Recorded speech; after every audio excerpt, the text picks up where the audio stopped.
যদি এরকম করে বাঁধে আর এরকম করে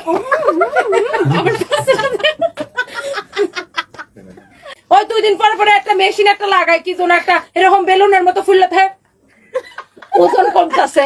আবার তো ওজন কমতেছে আবার বলে ও আমি জুস খাই চা খাই আমার ওজন কমতেছে। তাও তো দেখি ওজন তো আর কমে না, মোটা মোটা ডানারি বাইর করে এখানটা বাইর করে ওখানটা বাইর করে তো দাঁড়ায় থাকো। হ্যাঁ আমার খ্যাপ হয় না একদম মানে আমাদেরকে তো আমরা তো সার্কাসের দোকান না যে কেউ আমার টাকা দিয়ে ভাড়া দিবে আর যাবো।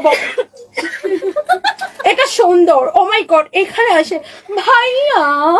এর মতো লোভী ছোট লোকগুলা কি করে জানেন? আপনি যদি গু দেন না, যে গু দেন আমার টয়লেটের গুড়া অনেক সুন্দর, গুড়াও হাতের মধ্যে লাগাই করবে, এখানে উন্নত মানের গু পাওয়া যায়। নিজের পেটের বয়সী পোলা পান, এক পোলা নাকি মেট্রিক পরীক্ষা দিবে না ইন্টার পরীক্ষা দিবে, এইচএসসি পরীক্ষা দিবে মনে হয়, ওই পোলার সাথে যে এগুলো করা লাগে না। আসলে তো টুম্পা দেখায়